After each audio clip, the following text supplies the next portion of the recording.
আমার যাতে আমি ক্লিয়ার যে আমি ওভাবে ওনাকে বলি দামি ফোন ব্যবহার করলে চিন্তাই হবে এই কথা আমি বলার প্রফেশনাল যাতে এটা বলার সুযোগ নাই। মোহাম্মদপুরের মতো ডিটেকশন, মোহাম্মদপুরের মতো উদ্ধার গ্রেপ্তার বাংলাদেশের কোনো থানা নেই, নট অনলি ঢাকা। কথার প্রেক্ষিতে আমি বলি যে আসলে তো দামি ফোন, আইফোন দামি ফোন সাবধানে ব্যবহার করাটা উচিত। আমার জানা মতো যদি বলেন যে গতকাল রাতে একজন সংবাদকর্মী এসেছিলেন, ওনার মোবাইল ছিনতাই হয়েছে এই অভিযোগটা নিয়ে।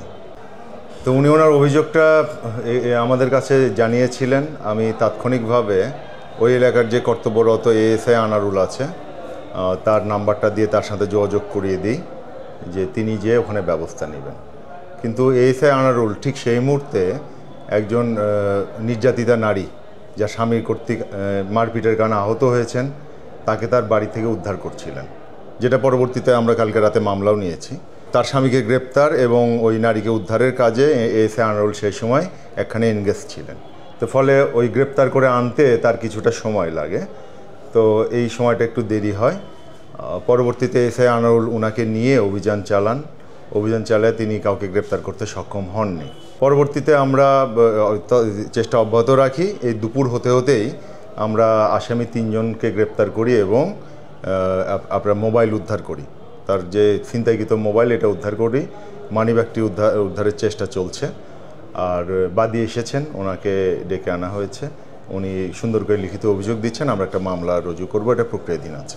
ওনার গতকাল যে মোবাইলটা ছিনতাই হয়েছে সেটা স্যামসাংয়ের সাধারণ একটা ফোন, খুব দামি ফোন না। তো প্রথমেই মানে আপনার কথাটা যেটা উনি তার ফেসবুক স্ট্যাটাসে লিখেছেন, যার প্রেক্ষিতে সেটা কপি করে বিভিন্ন সংবাদ মাধ্যম বা প্রিন্ট ইলেকট্রনিক্স মাধ্যমে আসছে, এটা ওনার বয়ান, এটা কিন্তু আর কারো বয়ান না। তাহলে প্রথম কথা হলো যে মোবাইলটা ছিনতাই হয়েছে সেই মোবাইলটা তো আসলে বেশি দামি না, তো এই কথাটা কি সেখানে আসে কি না। আসল বিষয়টা হলো আমি আপনাকে বলছি, উনি এটা ছিনতাইয়ের কথাটা বলার পর ওনার সঙ্গে খুব কর্ডিয়াল পরিবেশে, খুব আন্তরিক পরিবেশে কথা ছিল, ওনার মিসেসও ছিলেন। তো কথার প্রসঙ্গে উনি বললেন যে 1 বছর আগে ওনার একটি আইফোন চুরি গিয়েছিল। তখন এই কথার প্রেক্ষিতে আমি বলি যে আসলে তো দামি ফোন সাবধানে ব্যবহার করাটা উচিত। এটা হলো জাস্ট একটা সাজেস্টিভ কথা, সাজেশনের মতো কথা, যেটা এই ঘটনার সাথে রিলেটেড না। 1 বছর আগে ওনার চুরি গিয়েছিল, সেই ঘটনা ওনাকে সাজেশন আমি দিয়েছিলাম যে দামি ফোন সাবধানে ব্যবহার করা উচিত, এই ঘটনার সাথে সেটা রিলেটেড না। কিন্তু উনি যখন লিখেছেন তখন পড়ে মনে হচ্ছে যে ওনার ছিনতাইয়ের প্রেক্ষিতে এই ঘটনাটা বলা হয়েছে, আসলে যেটা সঠিক না। যে ওনার দামি ফোন চুরি গেছে 1 বছর আগে, সেই প্রেক্ষিতে একটা কথা হয়েছে, যে এটা হলো কথার সাইড লাইনের কথা, কিন্তু ওনার ছিনতাই বিষয়ে ওনাকে খাটো করে কথা বলা বা কি এরকম কোনো কিছু ঘটে নাই। মোহাম্মদপুর থানায় মামলা নেওয়ার ক্ষেত্রে অসহযোগিতার কথা, উনি কালকে একটা অভিযোগ দিয়েছেন, তাৎক্ষণিকভাবে লিখেছেন 5-7 লাইন আমার কাছে আছে, যেটাতে আসলে তথ্যবহুল না। আমরা চেয়েছি আগে উদ্ধার করতে। আমি যদি একটা এজাহার সুন্দর করে লিখতে 1 ঘন্টার উপরে সময় লাগে, আমি যদি একটা সুন্দর করে এজাহারটা নিতে অনেক দেরি করি, তাহলে তো আমি এটা অপরাধী ততক্ষণ অনেক দূরে চলে যাবে।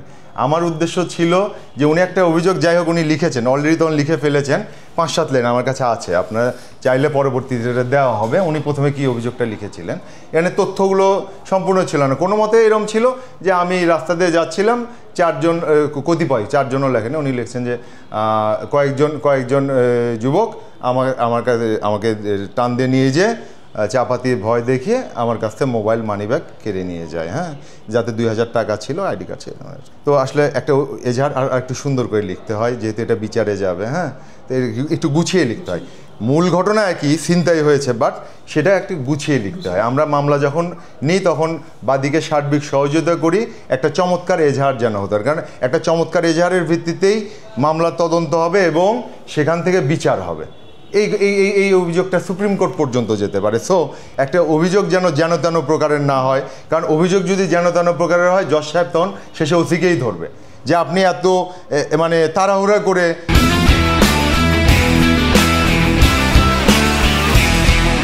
বাজে মানের এজাহার কেন নিলেন। সেজন্য আমরা এজাহার নেওয়ার সময় সর্বোচ্চ সহযোগিতা এবং সর্বোচ্চ চেষ্টা থাকে যেন একটু বেস্ট এজাহার আসে। মামলা নেওয়ার ক্ষেত্রে কোনো অসহযোগিতা, আমি রাত 3:30 পর্যন্ত ওনার জন্য ওয়েট করেছি, বাট উনি আমাকে কিছু ফোনও করেন নাই, আসেনও নাই, উনি বাসায় চলে গেছেন। আসলে ক্লান্ত ছিলেন, ওনার বাসায় যাওয়াটাও স্বাভাবিক, এটা অস্বাভাবিক না। যখন পুলিশ ওনার সঙ্গে গেছে, ওখানে ধরতে পারে নাই, তখন উনি ওনার মিসেসকে নিয়ে বাসায় চলে গেছেন। আমি 3:30 পর্যন্ত ওয়েট করেছি, তারপরে উনি আসেন না, আমি ঘুমাতে গেছি। স্বাভাবিক আমি ক্লান্ত ছিলাম, ঘুমাইতে গেছি। পরে সকালে উঠে দেখি উনি বাসায় গিয়ে ঘুমান নাই, উনি অনেক বড় একটি স্ট্যাটাস দিয়েছেন, সেটা সকালে আমি দেখলাম। শুধু এটা আমাদের সর্বোচ্চ মহল দেখছে, আমি নট অনলি ওসি, আমি তো ছোট্ট অফিসার। আমাদের সর্বোচ্চ মহলে বিষয়টা সর্বোচ্চ গুরুত্ব দিয়ে দেখছেন। অলরেডি তাদেরকে ক্লোজ করা হয়েছে থানা থেকে।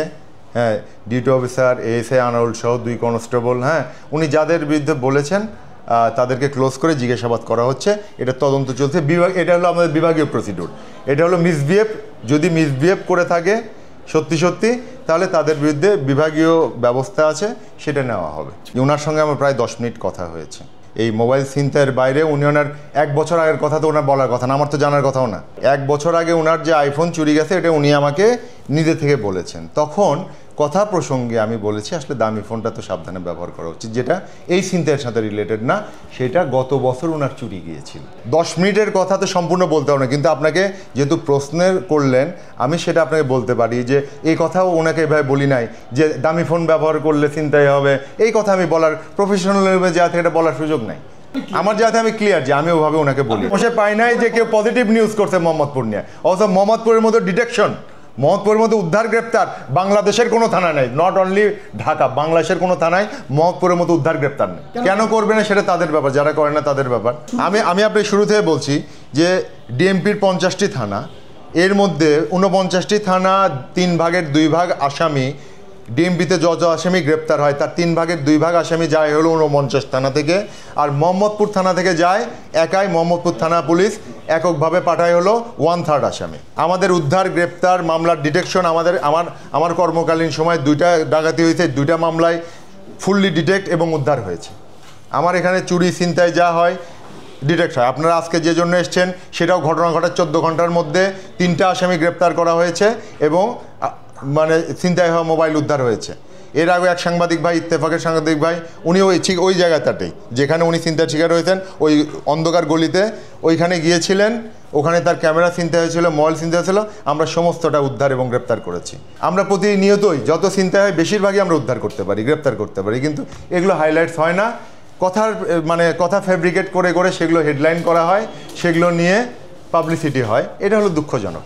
তো এটা দুঃখজনক হলো, তার মাঝে আমরা কাজ করে যাব, দুঃখ পাই না, আমি দুঃখ পাই না। আমি প্রফেশনাল মানুষ, আমি জানি যে যার দায়িত্বশীলতার জায়গা থেকে সে কাজ করে যাচ্ছেন। কেউ যদি মিসলিড করেন, মিসগাইড করেন, সেটা তার দায়িত্ব, আমার কাজ না। আপনি আমার কাজের মূল্যায়ন করবেন, কাজের ভুল ধরবেন যে আপনার এটা করা উচিত ছিল, এটা করেন নাই। বাট যে কথা যেটার কোনো প্রমাণ থাকে না, কথা ফ্যাব্রিকেটেড করে কথা সেটাকে বড় করা, এটা দুঃখজনক, এটা জেন্টলম্যানশিপ না। ভিকটিমের গতকাল যে ছিনতাই হয়েছিল সেই মোবাইলটা উদ্ধার করতে সক্ষম হয়েছি, এটা আমাদের এখন হাতে। আপনারা দেখতে পাচ্ছেন ভিকটিমের ছবি সহ মোবাইল, এটা এখন আমাদের হাতে, এবং অন্যান্য ছিনতাই হওয়া অন্যান্য সামগ্রীও আমরা উদ্ধার করে ফেলবো ইনশাআল্লাহ।